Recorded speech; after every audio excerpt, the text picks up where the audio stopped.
Bienvenidos al curso de meteorología que estamos comenzando. ¿De qué vamos a tratar en este curso de meteorología? De un montón de cuestiones que hacen a la vida diaria, a lo cotidiano. Vamos a tratar de explicar qué pasa cada vez que nosotros advertimos que hay una precipitación, cada vez que descubrimos un trueno, un relámpago, cada vez que vemos las hojas caer de un árbol o moverse, agitarse las ramas de un árbol. Vamos a tratar de entender por qué la nubosidad se presenta de distintas formas, de distintos tipos, a distintas alturas. Vamos a tratar de explicar por qué hay un halo alrededor de la luna o el sol cuando se encuentra determinado tipo de nubosidad en el cielo, porque todo eso tiene una explicación.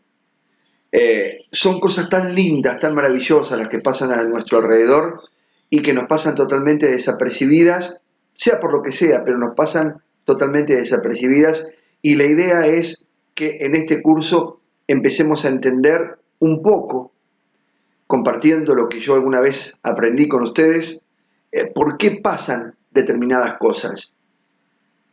Como les dije en la charla introductoria, es un curso que tiene ambiciones, un ambicioso curso. Yo creo que cuando estemos terminando estas 12 clases, vamos a estar en condiciones de leer un mapa meteorológico, interpretar una foto de satélite y elaborar nuestro propio pronóstico. O bien, desarrollar una lectura crítica sobre el pronóstico que leemos de otra fuente. Vamos a entender también de dónde se alimentan, qué es lo que nutre todas las aplicaciones que encontramos en el teléfono, que vemos en la tele, que vemos en la computadora. Vamos a entender cuál es el origen de toda esa información. Y la primera clase que vamos a compartir es la del día de hoy. Y esta diapositiva que tenemos a la vista es lo último que vamos a ver. Con esto va a terminar prácticamente la clase del día de hoy. Con esto o con algo parecido a esto. ¿Qué es lo que tenemos frente a nosotros? Los famosos centros de baja y de alta presión. ¿Quién no escuchó alguna vez hablar de un anticiclón o de un ciclón? Los ciclones pueden ser tropicales, que son los huracanes del Caribe, pueden ser subtropicales o extratropicales, como los que a veces generan las sudestadas en la provincia de Buenos Aires, en el sur del litoral, en el sur del Brasil. Pueden ser polares, como los que rodean la Antártida, o puede ser la baja térmica del noroeste. Y los anticiclones, bueno, ¿quién no escuchó alguna vez hablar de que si sube la presión va a haber buen tiempo? O si hay alta presión no va a llover. Bueno, de todo esto vamos a terminar hablando cuando esté terminando la clase del día de hoy. Pero, simultáneamente, tiene directa relación con lo que va a ser la segunda clase. Es más, les diría que de estos primeros temas que vamos a hablar ahora, vamos a terminar hablando durante todo el curso. Porque ahí, si hay algo que se hilvana en meteorología, son los contenidos. Así que, amigos, bienvenidos y arranquemos. Vamos a hablar un poquito de todas estas cosas. Son aburridas las primeras clases. Son aburridas las primeras clases, primeras 2, 3 clases, después arranca la acción. Cuando nosotros podamos ver dónde estamos parados, sea el lugar que ocupen. Acá hay gente que está siguiendo el curso de distintas partes del planeta, sobre todo aquellos que están en el hemisferio sur. Vamos a entender a partir de la tercera, cuarta clase que lo que nos esté pasando va a responder a una determinada situación meteorológica y ya van a estar en condiciones de interpretarla y anticiparse a lo que viene. Acompáñenme, vamos a arrancar. Cuando empezamos el curso de meteorología, vamos a empezar a familiarizarnos con algunos términos. Son 4 que nos van a acompañar a lo largo de todo el curso y que les van a ustedes a ayudar a interpretar cada cosa que pase en la atmósfera de acá en adelante. Uno de ellos tiene que ver con la convección. ¿Qué es la convección? ¿Quién no escuchó alguna vez una propaganda que se venden convectores? Convección es aire que asciende, es transferencia de calor desde abajo hacia arriba. Bueno, la atmósfera presenta movimientos de convección en determinados momentos. Segundo término, que nos va a acompañar permanentemente, la convergencia, fuerzas concurrentes, aire que se choca. La divergencia, lo contrario al anterior. Si la convergencia era algo, el aire chocando, la divergencia es aire que se separa. Ya vamos a ver dónde lo aplicamos. Pero estos son los 4 términos que tenemos que conocer. Falta uno que tiene que ver con la subsidencia. La subsidencia es lo contrario a la convección. Si en la convección el aire ascendía, en la subsidencia el aire desciende, con todo lo que esto implica a nivel de la física de la atmósfera. ¿Cómo arrancamos? Antes de arrancar, quería mostrarles algo que al final del curso les va a resultar algo totalmente cotidiano y que hoy solamente lo conocen porque lo han visto en algún canal de televisión, porque lo han visto en alguna página especializada, pero no han tenido la posibilidad o la oportunidad de profundizar un poquito en estos temas.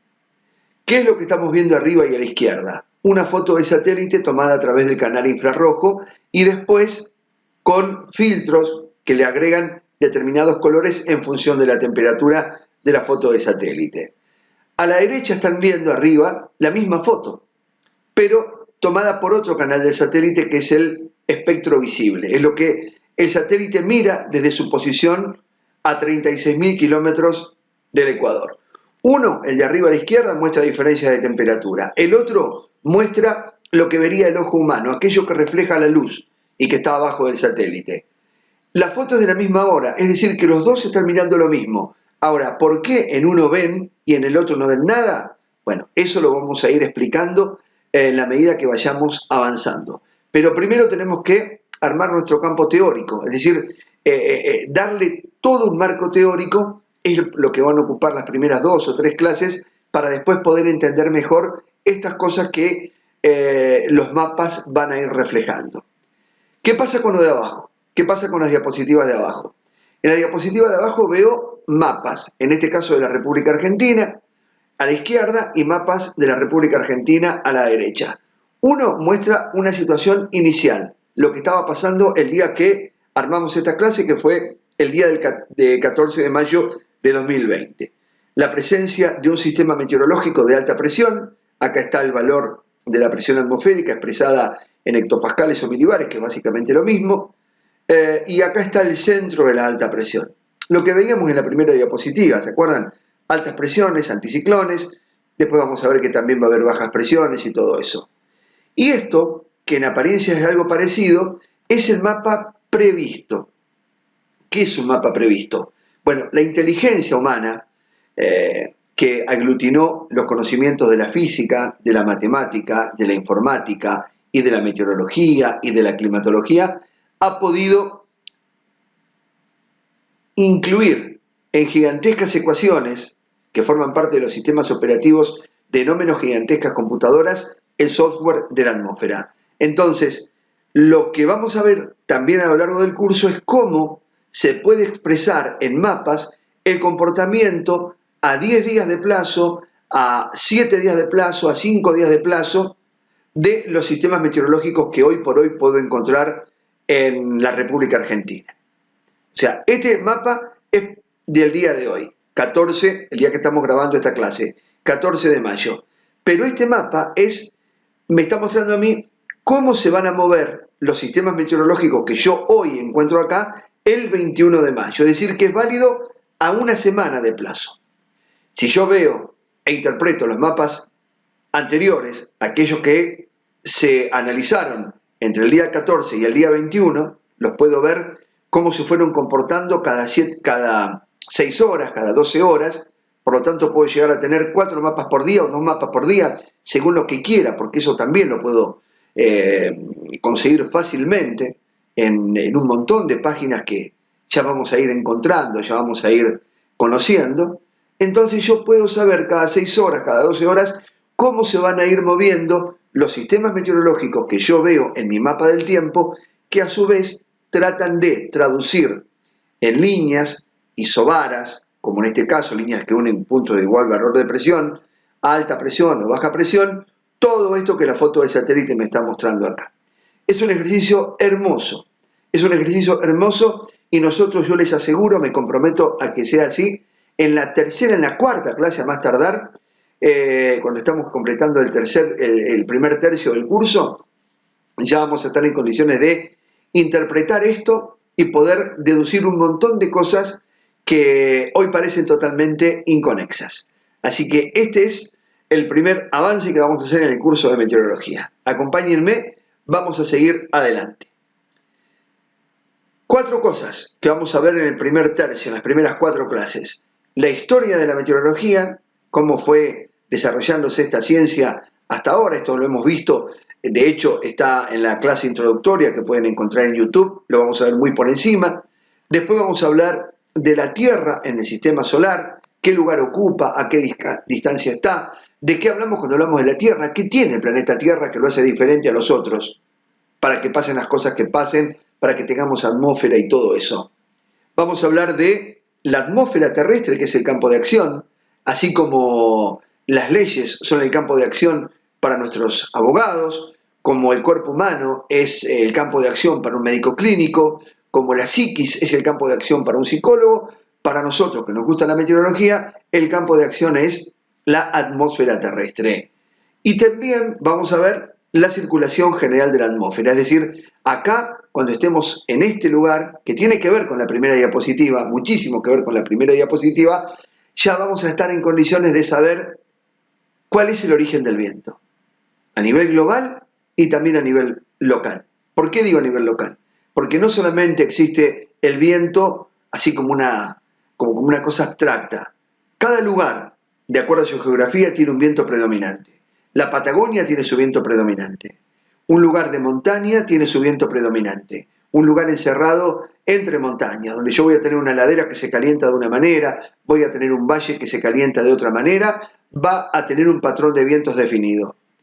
Cada lugar donde hay mucho relieve, donde hay mucha orogenia, donde hay muchas montañas, muchos valles, va a tener un viento determinado, a veces totalmente impredecible en cuanto a violencia sobre todo, porque tiene que ver eso con el relieve justamente. Vamos a ver cómo la costa tiene su viento predominante también. Y vamos a entender cómo cada vez que hay diferentes temperaturas, lugares que a la misma hora, el mismo día se calientan de distinta manera, surge una corriente de aire. Vamos a entender el origen del viento, de los vientos globales y de los vientos locales. Estos cuadernillos ustedes los van a ir recibiendo en su casillero de correo electrónico en la medida que vayamos cargando las clases.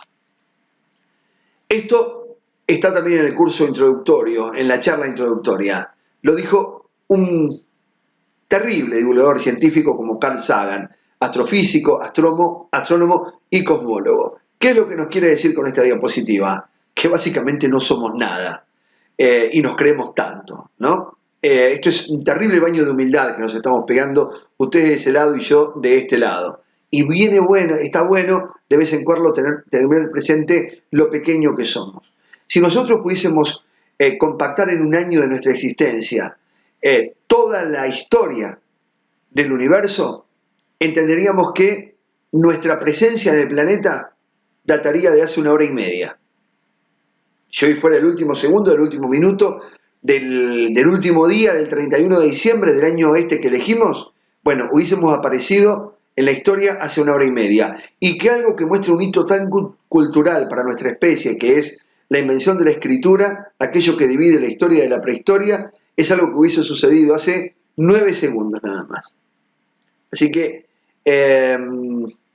el clima como tal viene desarrollándose, acomodándose desde el minuto cero, desde el segundo cero de este supuesto año que arranca con la creación del universo. Nosotros aparecimos hace 1 hora y media, el clima ya estaba en pleno desarrollo. Dentro de 1 hora y media no vamos a estar más y vamos a tener otros 365 días más en cuanto a la historia del universo y el clima va a seguir evolucionando. Tienen que controlarnos, tienen que obligarnos a respetar las leyes ambientales que hay para no generar un impacto dañino. Vamos a ver también cómo el hombre puede desarrollarse armónicamente con la naturaleza. Lo han hecho los incas, lo han hecho los huarpes. Los huarpes han aprendido de las culturas preexistentes el manejo del agua y así muchísimas cosas más. Pero tenemos que entender esto, lo pequeño que somos y la poca capacidad que tenemos para alterar, ya vamos a ver por qué, un sistema tan complejo como es el sistema clima del planeta Tierra.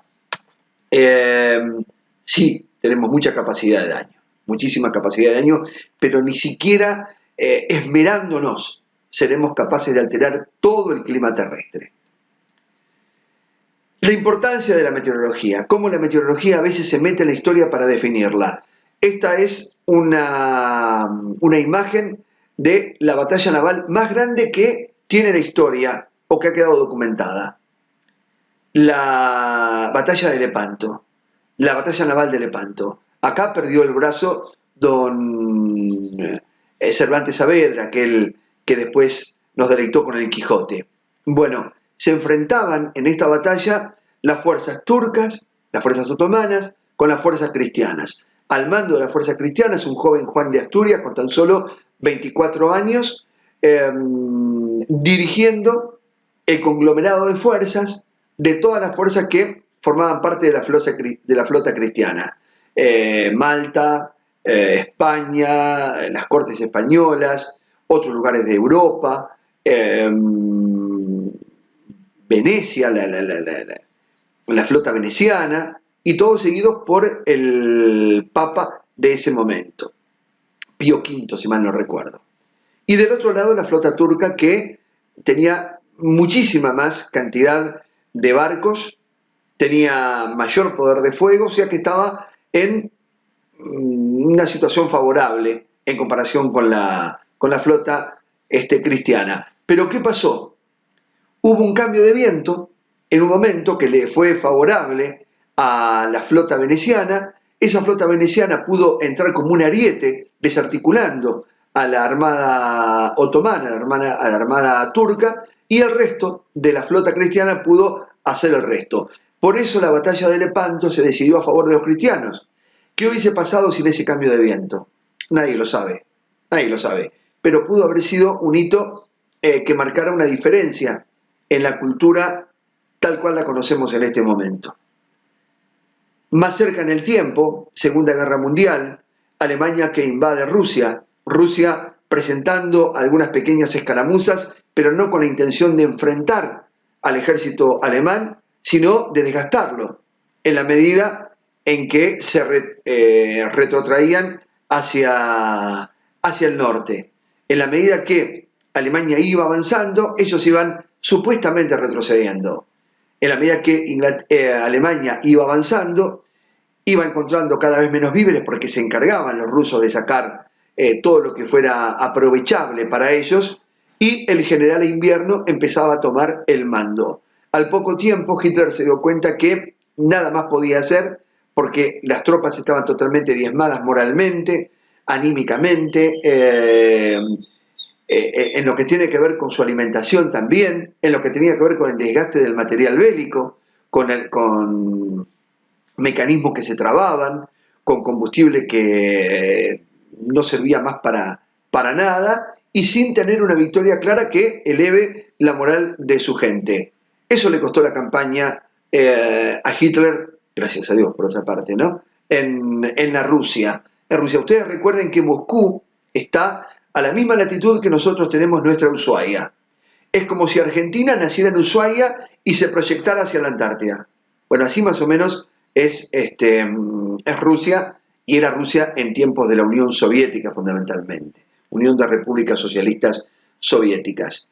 ¿Qué hubiese pasado si la campaña de Hitler hubiese sido un par de meses antes o un mes antes de que lo sorprenda el terrible invierno de Europa Central? Nadie lo sabe. Más cerca en el tiempo, más doloroso para nosotros los argentinos, 1982, campaña en la batalla por Malvinas, la silueta del crucero General Belgrano, un barco que ya en Pearl Harbor revistaba con el nombre de Fénix, que se salvó del ataque japonés a Pearl Harbor, pertenecía desde hacía muchísimo tiempo a la Armada Argentina. En un momento que los altos mandos navales consideraban apropiado, dijeron, bueno, vamos a atacar a la flota británica, vamos a aprovechar que ellos están aferrados, dándole apoyo a las tropas de infantería que estaban desembarcando en el estrecho de San Carlos. Esa situación a ellos los encuentra de una manera desfavorable, porque no pueden maniobrar con libertad, ya que tienen que seguir dándole apoyo a las tropas de infantería desembarcando. Dice la Armada, vamos a atacar con un brazo norte y con un brazo sur, un operativo de pinzas. El brazo norte iba a llevar al portaaviones 25 de mayo y a buena parte de la aviación naval, toda embarcada a bordo del portaaviones, y el resto de la flota, por supuesto, destructores, submarinos y demás. El brazo sur de esa flota iba a estar integrada por el crucero General Belgrano, con 1093 hombres a bordo, y 2 destructores, el Buchar y el Piedrabuena, viejos Fletcher de la Segunda Guerra Mundial. La flota británica, barcos mucho más modernos. El crucero iba a avanzar por el sur, el portaaviones y el resto de la flota, y la aviación naval iba a hacerlo por el norte. Bien, la aviación naval estaba compuesta principalmente por estos aviones. Hay A4Q, Skyhawk, aviones que podían transportar mucho armamento, bombas, munición para cañones, y necesitaban combustible, porque la campaña, esa batalla, esa operación, iba a requerir muchísimo desgaste de combustible y que se iba a aprovechar, iba a tener mucho peso además. Entonces, ese combustible y todo ese armamento iba a hacer que el avión esté mucho más pesado de lo que habitualmente estaba en un ejercicio común y corriente. Entonces, ¿cómo logra un avión la sustentación? Volando en contra del viento. Cuanto más denso es el aire, cuanto más fuerte es el viento, el avión lo que hace es elevar un poquito los flaps e inmediatamente el viento lo levanta y le da la sustentación que requiere para ponerlo en el aire.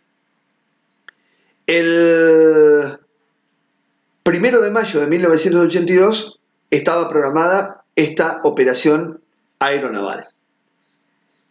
Por si no alcanzaba el viento, porque eso también podía suceder, el portaaviones 25 de mayo, como muchos portaaviones, contaban con una catapulta, porque básicamente es eso, se engancha el tren del avión a esa catapulta, y esa catapulta en 45 metros lo obliga, lo proyecta a una velocidad de 250 km por hora. 250 km por hora en 45 metros. Imagínense esa aceleración. Ahora, no nos olvidemos, estaba súper cargado de bombas y de armamento y estaba súper cargado de combustible. Entonces, eso se calculó que iban a lograr la necesaria sustentación para ejecutar la operación, siempre y cuando el viento típico del Atlántico Sur estuviese presente. ¿Y quién va a esperar que eso no suceda? Cuando todos sabemos que el sur del Atlántico es uno de los lugares, si no el lugar más ventoso del planeta. Bueno, estamos hablando de que esa operación se iba a desarrollar acá. Esa tarde del 1 de mayo de 1982 ocurre esto. La primera diapositiva. Una célula de alta presión, dentro de la cual los vientos prácticamente son inexistentes, estaba al norte de Malvinas. Estamos hablando de 1982. No había internet, no había comunicaciones rápidas, y la meteorología estaba para hacer un pronóstico a 24 horas, proyectándose a una perspectiva de 48 horas, pero no más que eso, por lo menos de este lado del Ecuador. Bueno, esa célula de alta presión anuló el viento que es típico del Océano Atlántico, sobre todo cuando está entrando el invierno, y el portaaviones ni siquiera a su máxima potencia podría generar, avanzando en una determinada dirección, el viento en contra suficiente para que los aviones logren la sustentación necesaria. Es entonces cuando se decide abortar la misión. El brazo norte de la flota se dirige hacia la costa, el brazo sur se dirige también hacia una posición de espera que iba a ser Isla de los Estados, bordea el sur de Malvinas para llegar, esa era la intención, a Isla de los Estados y esperar un momento más oportuno. En ese momento es cuando es torpedeado por el submarino Conqueror el crucero General Belgrano. De 1093 hombres a bordo, perecen 323. 770 son rescatados. Muchos de los que perecieron por el impacto de los dos torpedos. Fíjense que esta gente los torpedea no en cualquier momento. Lo hace a la hora 16, un minuto, entre la hora 16:01 y la hora 16:02. ¿Fue caprichoso ese momento? No, no fue caprichoso. Fue el momento en que se renueva la guardia. Los trozos de guardia son cada 4, cada 8 horas, pero hay turnos que van desde las 12 a las 4 de la tarde o de la hora 0 a las 4 de la mañana. De 4 a 8, de 8 a 12. 3 trozos distintos de guardia. Aprovechando eso, que ellos claramente conocían, torpedean el barco en ese momento porque se iban a encontrar los que dejaban la guardia con los que tomaban la guardia. Por lo tanto, el impacto iba a ser mayor. 323 perecen, de los cuales muchos perecen a bordo del barco por los impactos, y muchos otros perecen en las balsas, porque venían heridos, porque venían quemados, porque no traían la ropa suficiente, porque habían alcanzado a subirse 1 o 2 o 3 nada más en una balsa que tiene capacidad para 20. Entonces murieron por hipotermia, más allá de las quemaduras y de distintos grados de lesiones. Pero los 770 que sobrevivieron constituyen uno de los salvatajes más exitosos en la historia de las guerras mundiales. Nunca antes se había salvado tanta gente de un barco como el crucero General Belgrano, con más de 1000 hombres a bordo, torpedeado, y mucho menos en un mar subantártico, como es el mar de Malvinas, al sur de Malvinas. Ahora, esa calma que impidió que se ejecute esa operación militar duró lo que duró esa célula de alta presión en ese lugar del Atlántico. Se retiró esa célula de alta presión y a las pocas horas, ya cuando esta mole dejó de estar dándole, escuchen esto, hasta dándole protección a sus pichones, porque sabía que se hundía, sabía que se moría, una vez que se hundió, volvió el espanto típico del sur del Atlántico.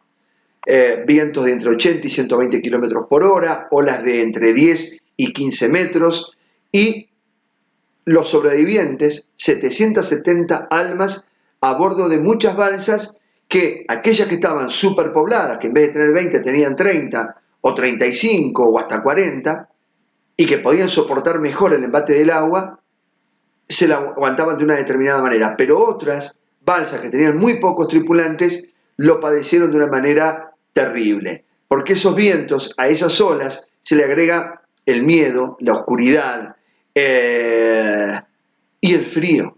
La sensación térmica por momentos bajaba a 25 o 30 grados bajo cero, algo totalmente inhumano. Se nos resulta pensar ahora en la comodidad del lugar donde estamos compartiendo esta charla que estamos teniendo.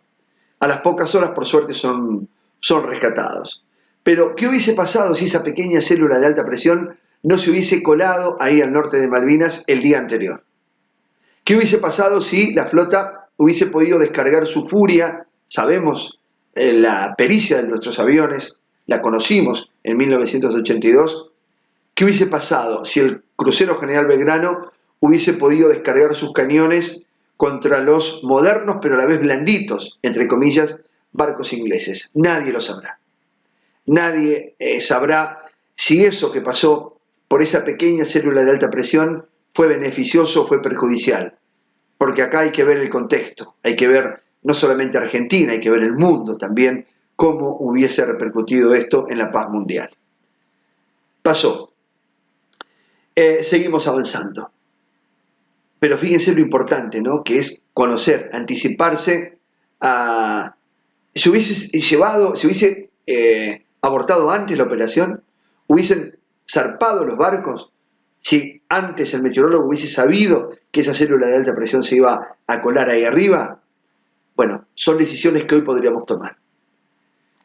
Terminamos ese tema y seguimos avanzando con la clase. Esta es la forma que hay profesores de geografía del otro lado, aprendimos a ver el mundo. Y está bueno porque, bueno, así lo aprendimos a ver, lo aprendimos, lo absorbimos, lo asimilamos, pero son pocos los que se han atrevido a mirarlo de otra manera. Tampoco había elementos como para mirarlo de otra manera. Yo les propongo otra forma de ver el mundo. Y quizás si lo miramos de esta forma entendamos muchas cosas. Esto que vamos a ver ahora tiene relación también con otra parte de esta misma clase, que es entender qué es la atmósfera terrestre. Este es nuestro planeta, mirándolo, en vez de posicionarnos perpendicularmente al Ecuador, como estamos ahora, nos ponemos perpendicularmente sobre el cenit del Polo Norte. ¿Y qué es lo que vemos? Vemos Groenlandia, vemos parte de Europa y Eurasia en general, vemos el norte de América y vemos todo lo que es el océano glaciar ártico. Este es el océano glaciar ártico, que como tal no tiene continente, tiene agua congelada, gigantesca cantidad de cubitos que andan dando vuelta ahí flotando en un mar que es justamente el océano glaciar ártico, rodeado de tierra, rodeado de continente.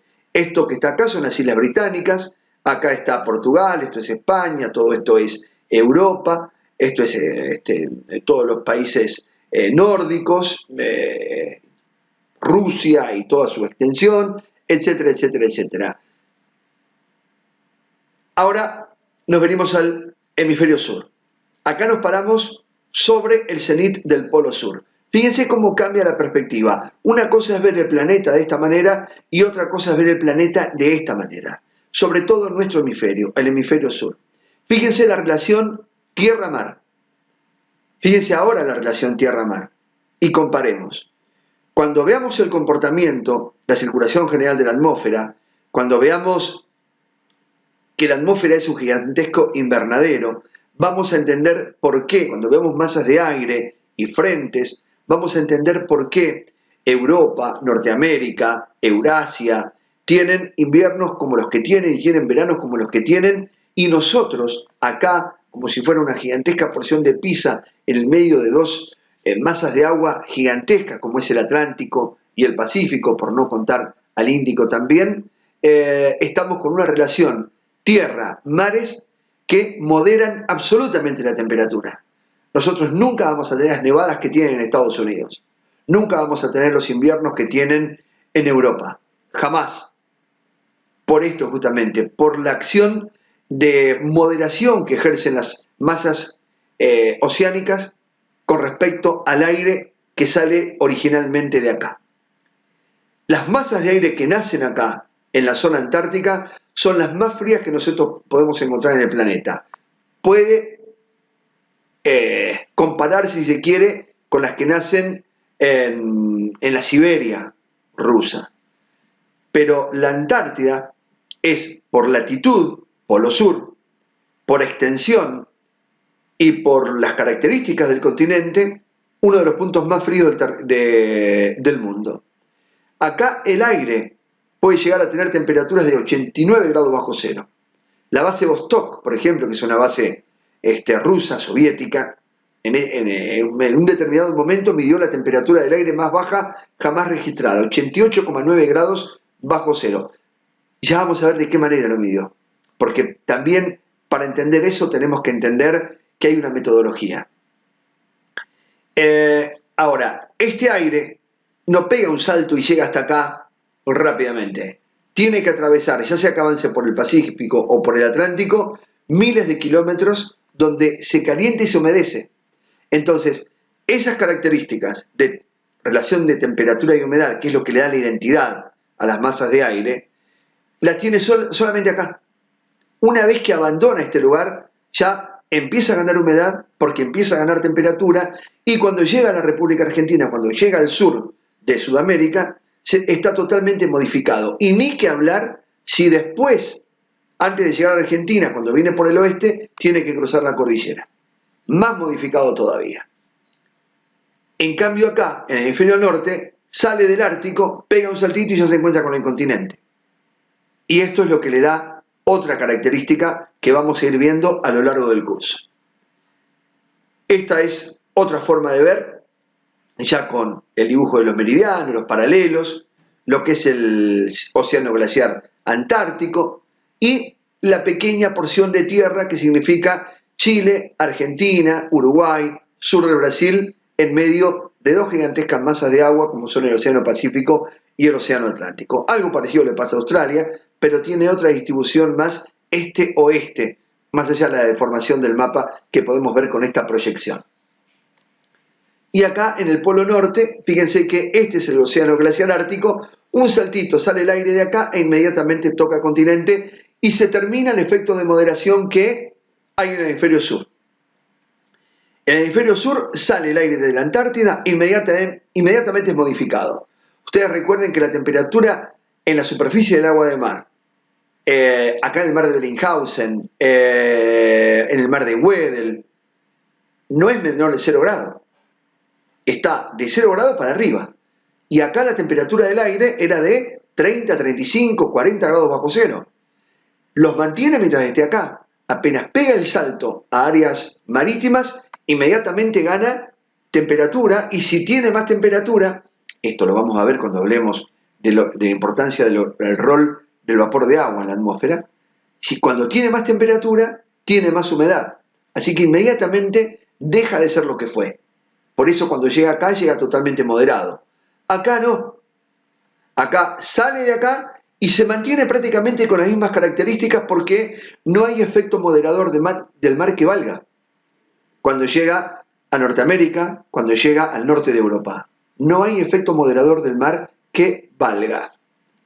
Hay un pequeño efecto, o un gran efecto moderador, en las Islas Británicas, cuando llega una determinada corriente de agua marina, el aire que está posado sobre esa corriente marina toma un poquito de ese calor y de esa humedad y, bueno, es el responsable, esto se lo voy adelantando, de las nieblas habituales que tienen en Londres y que la han hecho tan famosa. ¿Se dan cuenta? Dos formas de ver prácticamente lo mismo. De una manera, esta que les estaba contando yo, nos cambia las perspectivas y nos ayuda a entender mejor nuestra climatología. ¿Cuál es el campo de acción nuestro? ¿Cuál es el campo de acción de aquellos que nos gusta la meteorología? Es la atmósfera terrestre. Y mientras buscaba imágenes para ilustrar cómo es la atmósfera terrestre, caigo en la cuenta de que, ¿qué imagen voy a encontrar? Si en la única imagen donde se ve algo, la voy a encontrar producto de las nubes. Y las nubes ocupan solo una pequeña porción de la atmósfera, porque esa es la única porción de la atmósfera que puede contener la suficiente cantidad de vapor de agua como para que nuestra atmósfera, nuestro campo de acción se manifieste. Saliendo de esa pequeña capa, ya no hay más vapor de agua como para generar fenómenos meteorológicos. Entonces lo que tenemos que empezar a ver es cómo se organiza, qué es y cómo se organiza nuestro campo de acción, la atmósfera terrestre. ¿Qué es? Básicamente es una envoltura de gases que rodean todo el planeta. ¿Cómo se componen? La mayor parte es nitrógeno, 78%. En segundo lugar viene el oxígeno, gaseoso, una molécula compuesta por dos átomos de oxígeno, 21%. El resto del porcentaje, fíjense que queda solamente un 1%, está destinado al resto de los gases que conocemos. Destacándose particularmente, y esto está en cantidades variables, el tema del vapor de agua. Ese es el gas más importante para nosotros, por un montón de cuestiones que vamos a ir viendo. Entonces, la atmósfera es eso. Son gases mezclados, nitrógeno en su mayoría, 21% queda para el oxígeno, 78% de nitrógeno, y el 1% se reparte entre el resto de los gases. El dióxido de carbono, algo a lo que le echamos tanta culpa, ocupa el 0,0003% de la composición de esos gases. Después hay una traza nada más para los gases inertes, y el vapor de agua está en cantidades variables. ¿Cómo se organiza la atmósfera? Se organiza en capas. Hay muchas capas. Está las que ven ahí, la troposfera, es la más pegada al suelo, es la más importante para nosotros porque es en ella donde se desarrollan todos los fenómenos meteorológicos habidos y por haber. Después viene la estratosfera. La importancia de la estratosfera es porque ahí no se dan cuestiones meteorológicas, pero está la mayor concentración de ozono, es ese gas que nos protege de la radiación ultravioleta perjudicial que sale del Sol. Viene la termósfera, viene la ionosfera, viene la exósfera y después viene el espacio exterior. Todas por distintos motivos son importantes. La ionosfera, la exósfera, la termósfera, la mesósfera, la estratosfera y la troposfera y las capas de transición, porque entre una y otra hay capas de transición que terminan con pausa. Entre la troposfera y la estratosfera está la tropopausa, entre la estratosfera y la termósfera está la estratopausa y así sucesivamente hasta que terminamos en el espacio exterior. Imposible poner un número, decir hasta dónde llega la atmósfera, porque en realidad no se sabe. Entonces, sabemos que hay un delgado hilo que separa el espacio exterior de la atmósfera terrestre, pero es totalmente impreciso. Nos vamos a concentrar en lo que para nosotros, amantes de la meteorología, es más importante, lo que pasa abajo, lo que pasa con la troposfera, que es la capa en la que se producen todos los fenómenos meteorológicos. ¿Qué es la atmósfera básicamente? Pues sí, es una envoltura de gases, bla, bla, bla, eso está bien. Pero ¿a qué se parece? Se parece a un gigantesco invernadero. ¿Qué es un invernadero? Un invernadero es algo fabricado por el hombre que deja que entre la radiación solar, mas no deja que esa radiación se vaya así como entró. Primero se transforma y después queda atrapada. La atmósfera hace exactamente lo mismo. Deja ingresar la radiación solar, el sol calienta el suelo en onda corta y después el suelo, la superficie de la Tierra, es lo que le entrega esa temperatura al aire que está en contacto con ella. Es decir, que el aire que nosotros estamos respirando no se calienta directamente por el sol, si no tendría prácticamente la misma temperatura, sino que primero se calienta el suelo y después el suelo es el que le transmite el calor al aire. Y acá surge la primera conclusión. Entonces, si esto es así, la temperatura que logra alcanzar el aire va a estar dada ¿por qué? Por las características que tenga el suelo. No va a ser lo mismo si yo estoy en el medio del mar navegando con un sol de las 3 de la tarde en pleno verano, a que si estoy con un sol de las 3 de la tarde en pleno verano en el centro de Mendoza, en el centro de La Pampa, en La Plata, en Misiones, en el lugar que sea que estamos mirando esta clase. No va a ser lo mismo que yo me encuentre a las 3 de la tarde de un día de verano totalmente despejado en el corazón del Amazonas, a que me encuentre un día de verano sofocante con cielo totalmente despejado a las 3 de la tarde cruzando el desierto entre Bahía Blanca y Neuquén. Va a depender la temperatura que alcance el aire de las características que tenga el suelo sobre el cual está ese aire. Esto es fundamental entenderlo. Cuando entendemos eso, vamos a entender por qué la curva de la temperatura, cuando uno asciende, hace este dibujo. Sale de acá, de la superficie terrestre, con una determinada temperatura. Acá está la escala de temperaturas, Vamos a poner acá, dice 20 grados. Bueno, vamos a hacerle caso. Sabemos que la temperatura media del planeta al nivel del mar es de 15 grados. Vamos a poner que sean 20, como en este gráfico. Si yo pudiera alargar un termómetro, de hecho lo puedo alargar, después les voy a contar el mecanismo, que mida la temperatura en función de la altura, ese termómetro estaría describiendo esta curva. Descendería, descendería, descendería, mientras esté en mi primera capa atmosférica, que es la troposfera. Mientras esté ahí, el termómetro va a descender. Hace poco, un supermillonario intentó un salto, creo que de la estación espacial, y tenía un termómetro, y ahí se veía cómo la temperatura que alcanzaba a ese nivel. Bueno, la cosa es que cuando yo me alejo de la superficie terrestre, la temperatura desciende.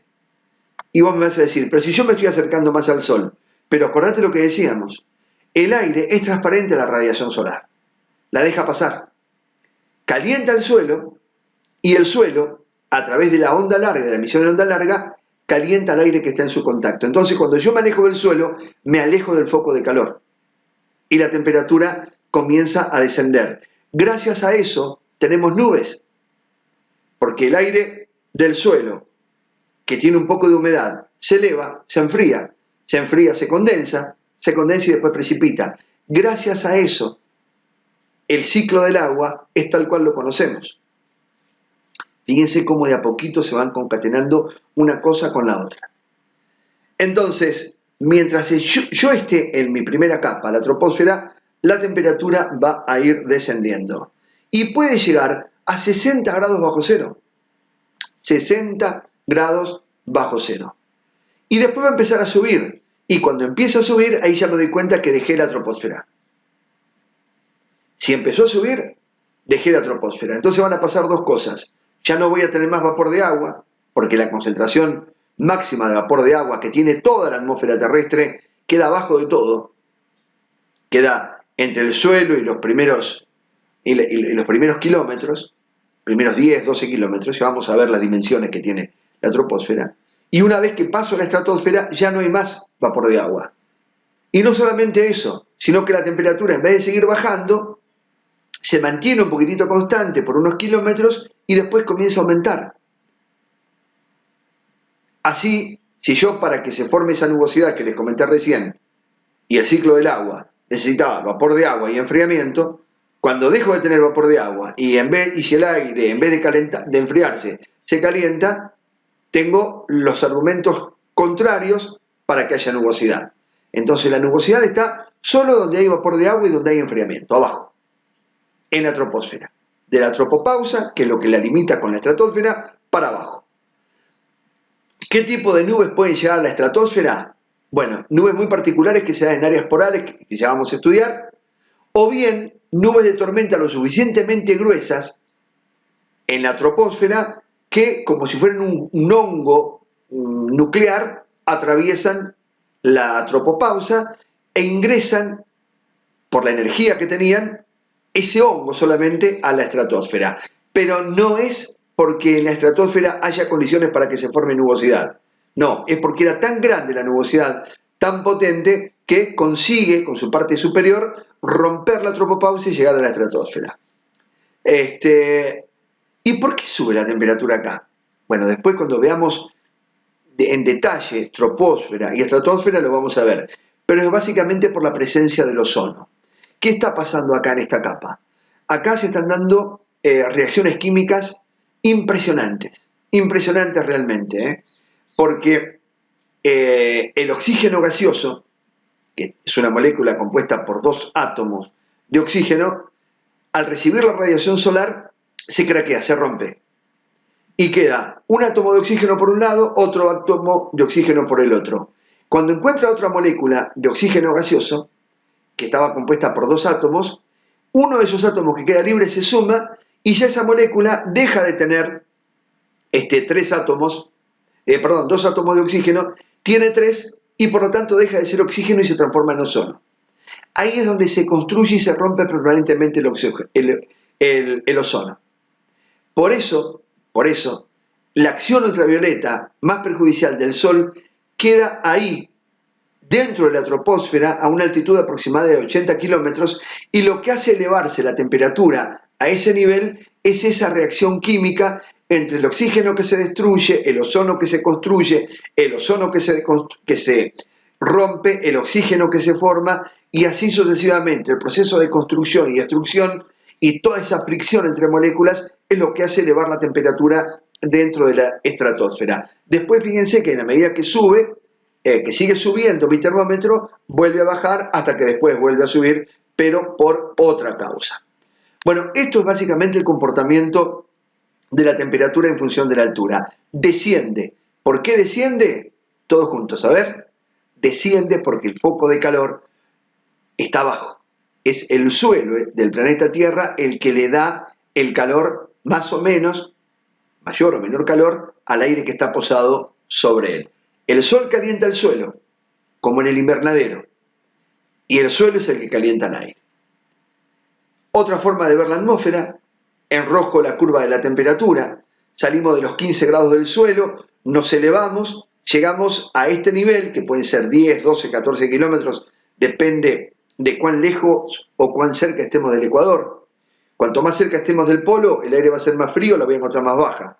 Cuanto más cerca del ecuador esté, el aire va a ser caliente, la voy a encontrar más alta. Y acá donde estamos nosotros, en la franja central de Argentina, para los habitantes de Mendoza, para los habitantes de San Luis, de Cuyo en general, de La Pampa, del norte de la Patagonia, de Córdoba, de la Mesopotamia, del sur del litoral, la vamos a encontrar en promedio entre los 11 y los 13 kilómetros más o menos. Ahí va a estar la línea de separación, la tropopausa, que separa la troposfera, la atmósfera meteorológica, de la estratosfera donde está el ozono. Entonces, una de las cosas que pasa en la troposfera es que la temperatura desciende con la altura. ¿Qué pasa con la presión atmosférica? La presión atmosférica también desciende con la altura, pero esta sigue descendiendo hasta que termine la atmósfera. No pasa como con la temperatura que hace este dibujito. Desciende, después se mantiene constante, después sube, después desciende, después vuelve a subir. No, la presión atmosférica solo desciende, porque lo que me está mostrando la presión atmosférica es el peso del aire, y la mayor concentración de gases está abajo. Esto es como cuando alimentamos los pececitos en una pecera. Le echamos esos pedacitos de papel, que son las alguitas que comen, y van sedimentando, van bajando por gravedad. Bueno, con el aire pasa lo mismo. El aire más denso se va para abajo. Entonces, si yo en vez de tener un termómetro, como hacía con la temperatura, tengo un barómetro, que es el instrumento que se utiliza para medir el peso del aire y la presión atmosférica, me empiezo a elevar, en la medida que salgo de las partes más bajas, las partes que estaban en contacto con el suelo, las partes hacia donde sedimentó lo más concentrado de los gases atmosféricos, voy a empezar a tener un aire cada vez más liviano, menos denso. Por eso la presión disminuye con la altura. Tanto la temperatura como la presión disminuyen con un determinado gradiente, que después vamos a ir viendo en el curso y en los cuadernillos. Esto es lo que pasa básicamente en las primeras capas de la atmósfera. Dentro de la troposfera yo tengo los globos aerostáticos, yo tengo los fenómenos meteorológicos, todo tipo de fenómenos de precipitación, tormenta eléctrica, tornados, huracanes, tormentas de polvo, vientos ondas, todo eso ocurre acá abajo. No ocurre en ninguna otra parte de la atmósfera terrestre que no sea acá abajo. Los aviones vuelan entre la troposfera y algunos intercontinentales dentro de la estratosfera, porque claro, tienen menos resistencia, consumen menos combustible. Después los globos meteorológicos atraviesan la tropopausa a veces, los rayos cósmicos están mucho más arriba, y acá tenemos los aviones supersónicos en otro nivel. Ya entre la troposfera y la estratosfera pasa todo esto.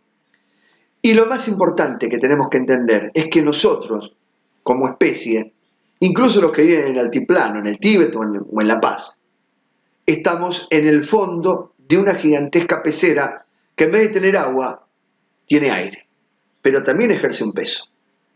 Esta es la imagen que se me ocurre para decir a dónde estamos. Estamos en el fondo, en la parte de lo que sería el piso de una pecera.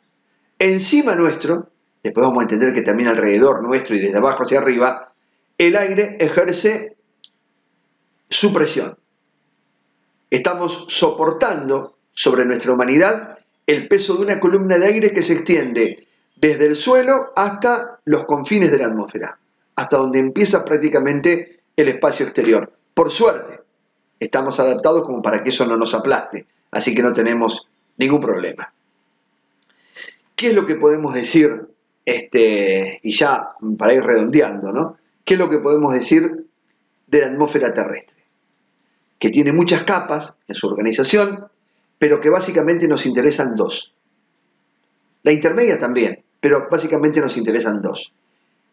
En este curso nos van a interesar dos. La troposfera, ¿por qué? Porque es en la que se van a dar todos los fenómenos meteorológicos, porque es la que tiene descenso de temperatura, lo cual es indispensable para que se forme nubosidad, porque la presión baja con la altura y porque la mayor concentración de vapor de agua está acá abajo. Por eso vamos a estudiar la troposfera. Esos son los argumentos por los cuales vamos a estudiar básicamente la troposfera. ¿Por qué vamos a estudiar un poquito la estratosfera? Porque acá está la máxima concentración de ozono, gas sin el cual no existiría la vida en el planeta tal cual la conocemos. ¿Qué pasa en la estratosfera? Bueno, la presión sigue bajando con la altura, pero la temperatura sube, justamente por eso que les comentaba, ¿no? La construcción y destrucción del ozono, combinado con el oxígeno gaseoso, es lo que provoca ese aumento de la temperatura. ¿Y cuáles son los procesos meteorológicos que nos afectan, que sean dentro de la troposfera?